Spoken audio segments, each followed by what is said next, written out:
यौम पाकिस्तान के हवाले से बेहतरीन अशार।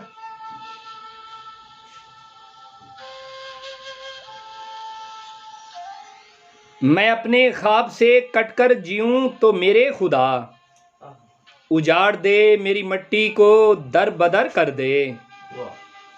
मेरी ज़मीं मेरा आखिरी हवाला है, सो मैं रहूं न रहूं इसको बार वर कर दे।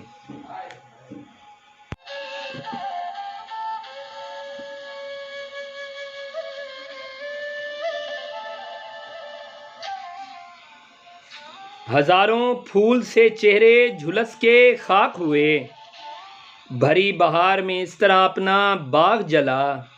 मिली नहीं है हमें अर्ज़े पाक तोहफे में, जो लाखों दीप बुझे हैं तो ये चराग जला।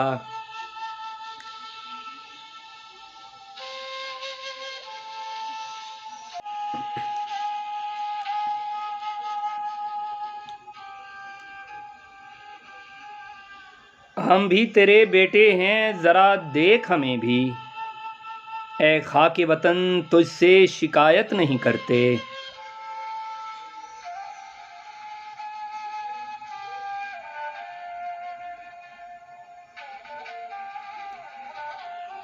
उस मुल्क की सरहद को कोई छू नहीं सकता, जिस मुल्क की सरहद की निगहबान हैं आँखें।